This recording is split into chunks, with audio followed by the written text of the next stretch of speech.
Rocky ini bang, dia menganut paradigma kekacauan. Bangsa ini hanya selamat, hanya akan tumbuh kalau elitnya gugur dulu tuh. Dengan cara apa? Bunuh elitnya. Elit yang mana? Tahun berapa? Jadi abang bukan intelektual lagi, sudah jadi politisi. Udah. Sekarang ya. Apakah saya senang istana berantakan, elitnya bunuh-bunuhan? Senang, pasti itu. Saya lakukan itu. Satu menit. Oke. Abang kalau intelektual tidak lakukan itu. Saya kemudian sekarang jadi abang akhirnya jadi politisi, bukan intelektual. Pernah menginjak karpet istana? Kalau nggak tahu pasti nggak kenal juga kadang-kadang bentuk karpetnya. Oke, yang saya Tahu nggak warnanya apa? betul. Warnanya merahnya beda nggak? Ada gambar yang lain kan di sana? Kalau kita dalami terus diskusi ini, justru mempertajam konflik dan menciptakan konflik akhirnya. Iya, oke, karena itu kayak atas dasar kalkulasi apapun, karpet istana supaya ada karpet baru, karpet lama mesti digulung. Emang Pengamat politik Bonnie Hergans dengan tegas menolak presidential threshold 0%. Menurutnya menghapus ambang batas pencalonan presiden berpotensi memunculkan kandidat-kandidat presiden yang mengusung ideologi radikal. Kewenangan Christopher ada semua upaya pemaksaan. Dalam konteks apa? Baik pembatasan jumlah partai, pengaturan pertempuran kontestasi di dalam pemilu itu juga perlu diatur. Maka saya berpikir bahwa 20% bagi Indonesia hari ini adalah sebuah upaya menyelamatkan ideologi negara karena situasi ancaman kepungan kekuatan-kekuatan transnasional. Alasan Mahkamah Konstitusi menolak judicial review disebutkan nggak di situ bahwa karena mereka baca buku disertasinya Anda, maka dia hambat orang mengajukan judicial threshold. Persoalannya begini Pak Rocky, seorang ilmuwan melihat realitas politik karena itu berbeda dengan para pelaku politik. Justru itu dengan negarawan, dengan politisi itu akan sangat berbeda karena mengatur sebuah negara tidak berhenti di teori. Mengatur sebuah negara seringkali harus melampaui teori. Nah, Pak Trimet tahu itu. Bagaimana membela kepentingan umum ternyata harus keluar dari pakem teoretis, konseptual. Karena untuk itu menyelamatkan hal yang lebih besar. Nah, kan di situ akhirnya saya harus menurunkan ekspektasi intelektual saya. Kalau di tangan orang-orang yang benar dan dijalankan sesuai dengan prosedur demokrasi yang betul, tidak akan ada itu darah di atas karpet. Kalaupun dia merah, itu yang merah. Anda sebut prosedur demokrasi benar 20%? Sebagai seorang akademisi, tentu saya mempersoalkan 20% dulu dari awal. Sudah, saya udah jawabannya. Tapi harus ada argumentasinya. 20% itu saya persoalkan dan itu satu esensi di dalam disertasi doktoral saya. Saya persoalkan dari dimensi partisipasi publik di dalam berdemokrasi kan. Karena apa? Partisipasi dikebiri ketika ada threshold yang membatasi. Nah, tetapi ada konteks, ada konteks partikular yang ini harus kita pertimbangkan dan sifatnya situasional, bahwa Indonesia hari ini menghadapi ancaman yang jauh lebih serius dari sekedar berdemokrasi secara berkualitas atau tidak. Ancaman yang serius itu adalah masuknya ideologi transnasional yang ingin menghancurkan Pancasila. Oleh karena itu perlu 20%? Oleh karena itu dalam situasi tertentu perlu 20%? Sebentar, dalam situasi tertentu negara perlu memanfaatkan yang namanya coercive power. Secara hukum, secara teoretis itu dibolehkan negara memakai yang namanya kewenangan koersif. Ideologi negara Pancasila.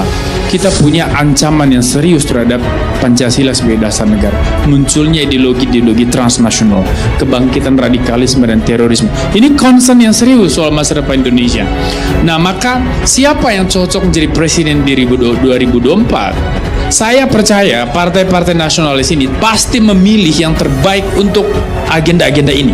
Melanjutkan pembangunan, menjaga Pancasila, NKRI dan sebagainya. Apakah saya senang istana berantakan, elitnya bunuh-bunuhan? Senang, pasti itu. Saya lakukan itu. Satu menit. Oke. Abang kalau intelektual tidak lakukan itu. Saya kemudian sekarang jadi abang akhirnya jadi politisi, bukan intelektual. Saya hanya yakin beberapa hal. Satu, bahwa PDI Perjuangan ini partai yang punya sejarah panjang dan punya kontribusi besar, komitmen yang tegas di dalam membela kepentingan bangsa dan negara. Saya kira tanpa PDI Perjuangan dalam puluhan tahun terakhir sejarah kita berbangsa dan negara, mungkin kita sudah jadi negara khilafah, mungkin kita sudah bergeser jadi negaranya Al-Maududi, teodemokrasi. Saya percaya bahwa saat ini yang menjadi kerisauan dari semua kita yang betul-betul berpikir tentang masa depan Indonesia, itulah bagaimana kelanjutan pembangunan setelah Pak Jokowi kan. Karena fondasinya udah dibangun dengan begitu bagus dan begitu kuat. Ada IKN, di mana nanti pemindahan ibu kota itu pasti akan membawa dampak yang sangat luas dan signifikan di berbagai gatra kehidupan kita. Nah, terus kemudian juga sukses Papua ya, pembangunan daerah-daerah pinggiran, terus kemudian juga fondasi ekonomi kita juga mulai menguat, dan ini bisa diprediksi ke depan Indonesia bisa jadi negara besar. Fondasi kita bernegara. Soal itu pengen tambahin ini komentar itu soal analogi tadi, biar nanti diskusinya makin lebih mendalam. Proses politik ini, kalau di tangan orang-orang yang benar dan dijalankan sesuai dengan prosedur demokrasi yang betul, tidak akan ada itu darah di atas karpet. Kalaupun dia merah, itu Yang merah. Anda sebut prosedur demokrasi benar 20%?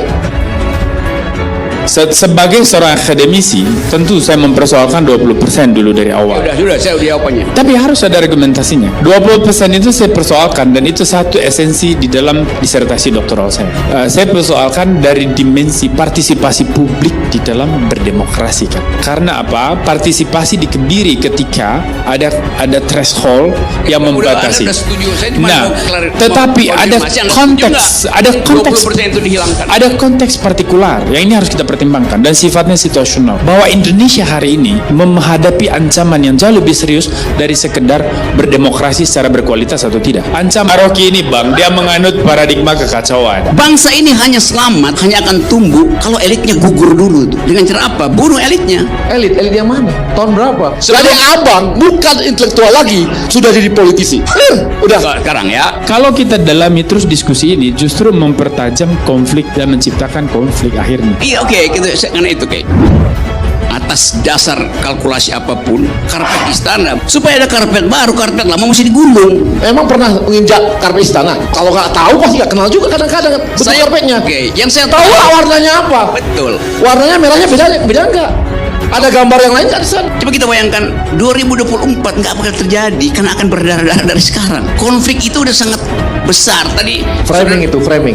Ya, Framing. Bang Rocky sering ngomong pasti gitu arahnya. saya lagi bikin framing supaya itu terjadi nanti karena saya nggak yakin dia 2024. Alasan Mahkamah Konstitusi menolak judicial review disebutkan nggak di situ bahwa karena mereka baca buku disertasinya Anda, maka dia hambat orang mengajukan judicial threshold. Persoalannya begini Pak Rocky, seorang ilmuwan melihat realitas politik karena itu berbeda dengan para pelaku politik. Justru itu Dengan negarawan, dengan politisi itu akan sangat berbeda, karena mengatur sebuah negara tidak berhenti Ya, di teori. hal yang Mengatur sebuah negara seringkali harus melampaui teori. Ya, Nah, elementary Pak Trimet tahu problem itu. itu. Bagaimana membela kepentingan umum ternyata harus keluar dari pakem teoretis, konseptual. Ya, Ya, karena untuk itu, menyelamatkan gini, hal yang lebih besar. Ya, ini Nah, kan- di situ akhirnya saya harus menurunkan ekspektasi intelektual saya. Ya, Saya kira waktu kita jadi udah sama- Hal tersebut sangat berbahaya dan berpotensi merusak ideologi negara di masa depan, tegas dia. Bahkan dirinya juga menduga akan adanya ketidakstabilan di tanah air sebab penghapusan ambang batas presiden membuat pemilih punya banyak pilihan sehingga kebebasan menjadi optimal dalam menentukan pemimpin. Hal itu akan sangat mengganggu sekaligus mengancam demokrasi di Indonesia. Maka dari itu Boni Hergans menegaskan bahwa dirinya tidak setuju dengan presidential threshold 0%. Menilai PT 20% merupakan upaya untuk menghemat dana pemilu. Karena kalau 20%, peluang pemilu satu putaran sangat besar. Kalaupun memang terjadi 2 putaran, tetap saja hemat, ujar Boni Hergans. Boni menjelaskan bahwa biaya pemilu untuk sekian banyak kandidat itu sangat mahal. Oleh karena itu dirinya mengaku tidak setuju dengan pendapat ahli hukum tata negara Refli Harun yang menginginkan presidential threshold 0%. Meskipun hal tersebut dapat membuka pintu demokrasi. Namun menurutnya hal tersebut berpotensi membuat orang-orang yang memiliki tendensi mengubah dasar negara untuk menyalahkan diri. Sekali lagi konsentrasinya tidak hanya kepada demokrasi saja, akan tetapi bagaimana demokrasi ini menyelamatkan negara, tegasnya. ancaman yang serius itu adalah masuknya ideologi transnasional yang ingin menghancurkan Pancasila. Oleh karena itu perlu Sebagai- 20%? Oleh karena itu dalam situasi tertentu, Perlu 20%? sebentar, dalam situasi tertentu negara perlu memanfaatkan yang namanya coercive power. Secara hukum, secara teoretis itu dibolehkan. Negara memakai yang namanya kewenangan koersif. Apa maksudnya? Kewenangan koersif adalah ada semua upaya pemaksaan. Dalam konteks apa? Baik pembatasan jumlah partai, pengaturan pertempuran kontestasi di dalam pemilu itu juga perlu diatur. Maka saya berpikir bahwa 20% bagi Indonesia hari ini adalah sebuah upaya menyelamatkan ideologi negara karena situasi ancaman kepungan kekuatan-kekuatan Sekarang, transnasional. saya sampai di- Oke, Soal alasan threshold. oke.